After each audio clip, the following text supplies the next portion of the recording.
Alors bonjour et bienvenue à nouveau sur les plateaux d'LVA TV en compagnie de Maxime Laplante qui ce matin aborde plusieurs sujets avec nous.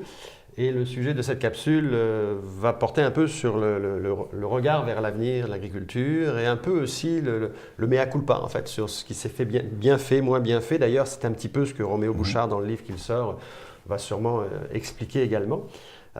Et dans le style mea culpa, en fait, la première question que j'aurais envie de vous poser, c'est sûr, vous êtes tout nouveau président de l'Union paysanne, vous êtes cofondateur avec Roméo Bouchard, entre vous, il y a eu Benoît Giroir.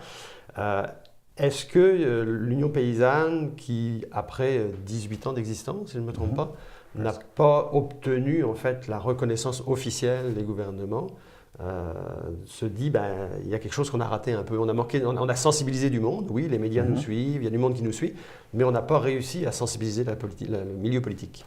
Est-ce que des fois, ça vous traverse l'esprit, vous dites, ouais, il y a des choses qu'on a ratées? Je pense que ça ne fait pas juste traverser l'esprit, que ça occupe un espace majeur. Il faut se remettre un peu dans le contexte. La France a réussi à se débarrasser de son monopole, ça a pris également une couple de décennies. Il y a eu d'autres modèles également où c'était un peu plus long. Pourquoi est-ce que le Québec tarde à faire ça alors qu'on est un peu dans une situation unique au niveau planétaire? Effectivement, on peut se demander si on aurait pu réussir plus vite que ça à avoir le pluralisme syndical. Je ne sais pas. Je ne suis pas sûr qu'on n'ait pas pris les bonnes pistes. Je pense qu'il y avait une première démarche. Il fallait se faire connaître au sein de la société, ce qu'on a réussi. Il fallait organiser un débat sur l'agriculture. Il fallait ouvrir un micro. C'est une expression que je reprends souvent. Il fallait ouvrir un micro. Il y a 18 ans, les médias ne parlaient jamais d'agriculture. À part La Terre de chez nous, le Bulletin des agriculteurs, la chronique d'Onésime, personne ne parlait d'agriculture. On a ouvert un micro. Maintenant, effectivement, que ce soit la presse, la radio, la télé, les sujets agricoles sont devenus monnaie courante. Et la commission Pronovo a été l'occasion pour des centaines, des milliers de personnes, d'organismes, de venir donner leur point de vue sur l'agriculture. Et surprise, il n'y a pas juste l'Union paysanne qui demande un changement.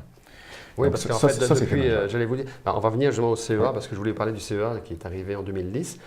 Mais comme vous dites, effectivement, vous avez ouvert un micro, puis je pense que de son côté, Benoît Giroir a participé à ça, dans le sens, il a même eu son blog, je pense, au Journal de Montréal pour une période. Roméo, lui, dans ce que j'ai lu des pages de son livre, a une petite critique un peu sur la personnification un petit peu de l'Union paysanne qui a manqué un peu sa collégialité, on va dire. Est-ce que vous avez eu ce sentiment-là aussi, on que vous avez perdu le monde parce que ça a comme peut-être trop tourné sur le même monde? C'est une préoccupation majeure. Le nouveau conseil d'administration qu'on a élu à l'automne dernier, justement, c'est une équipe de 11 personnes qui sont très diversifiées de par les régions. On en a du Lac-Saint-Jean, même du Nouveau-Brunswick à la frontière dans l'Ouest. Et vous avez beaucoup de personnes qui sont en démarrage, qui ont leur entreprise. Ce sont des gens qui nous disent effectivement, on devrait arrêter de personnifier. Ce n'est pas juste Roméo et moi ou Benoît ou etc. qui sont en place. Il y a toute une équipe autour de ça.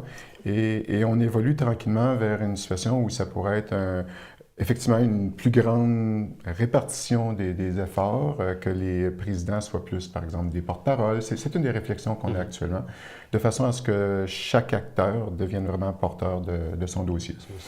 Est-ce que c'est la formule miracle? Je ne sais pas. Moi, je continue à croire que les démarches qu'on a effectuées par le passé ont été indispensables et utiles.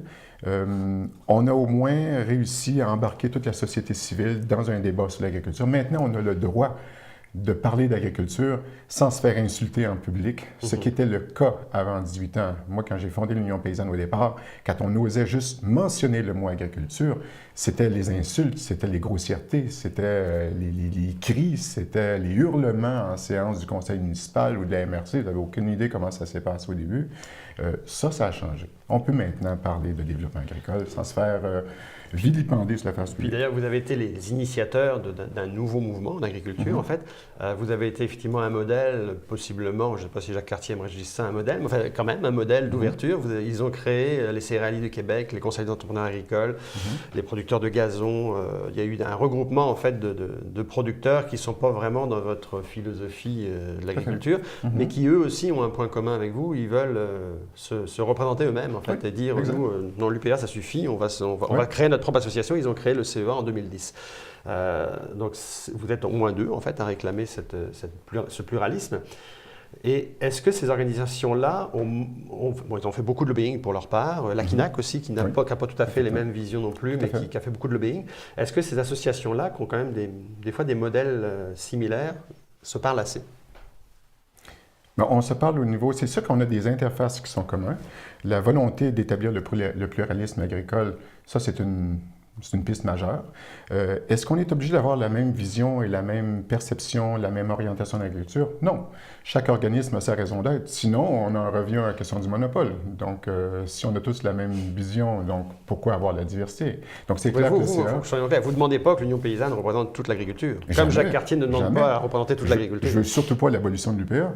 L'UPA représente une certaine conception de l'agriculture. L'Union paysanne représente une autre vision de l'agriculture. Le CA aussi, la KINAC, l'Association des agriculteurs libres également. En tout cas, peu importe. Donc, il pourrait y avoir facilement 3-4 points de vue officiels et d'autres points de vue qui vont émerger. Si l'Union paysanne se retrouve en situation de monopole, désolé, je pense que je débarquerais puis je fonderais un autre mouvement à côté. Parce que tôt ou tard, on va en arriver à une vision unique de l'agriculture, ce qu'on veut éviter. Puis, est-ce qu'au niveau des actions, parce que là, je parlais d'actions communes, est-ce qu'il y a assez d'actions communes entre vous, même si vous êtes très différents? Puis, dans l'esprit actions communes aussi, on sait qu'il y a eu le cas de Michel Fabry l'année dernière, qui, à ma connaissance, est encore poursuivi, qui a déversé du purin seul avec son tracteur un matin, à 7 h du matin, devant le parking de l'UPA.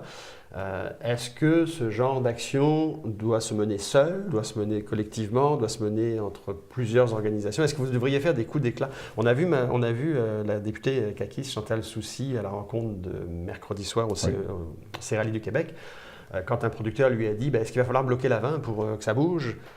Elle a comme répondu un peu vaseux, justement, puis elle est partie sur autre chose. Mais elle a presque reconnu que oui, quand on est nombreux et qu'on se fait entendre, ça va plus vite. Oui. D'ailleurs, lorsqu'on a eu notre congrès et que j'ai été réélu président, parce que je l'avais déjà été il y a quelques années, un des messages que j'ai donné, c'est que on a l'obligation de faire une démarche citoyenne, respectueuse des règlements, des lois. Bon, exemple, notre plaidoyer pour le hors-quota, d'avoir la permission de produire, par exemple, 2000 poulets, comme c'est le cas dans un paquet d'autres provinces canadiennes, sans avoir à payer des fortunes en termes de quotas. Cette démarche-là, présentement, on l'amène devant la Régie des marchés agricoles. Donc, on fait notre rôle de bon citoyen, on s'est documenté, on va aller faire nos présentations, puis notre point de vue. Mais le message des membres, c'est très clair. Si là, ça ne marche pas, après qu'on a eu la commission Pronovo qui n'est pas appliquée, qu'on fait la démarche citoyenne correcte, documentée, avec des études universitaires, on a tout ce qu'il faut devant la régie. Si là, ça coince et qu'on n'arrive toujours pas à, nos membres, ils nous disent « Attention, là, on passe à l'action ». Et ça peut supposer effectivement actions qui vont déplaire à plein nombre.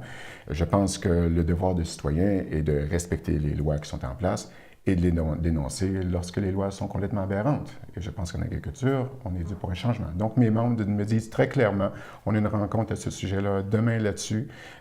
Qu'est-ce qu'on fait si la Régie ne nous accorde pas ce dont tous les Canadiens ont droit? Monsieur Laplante, merci beaucoup. Merci beaucoup, M. Pétali.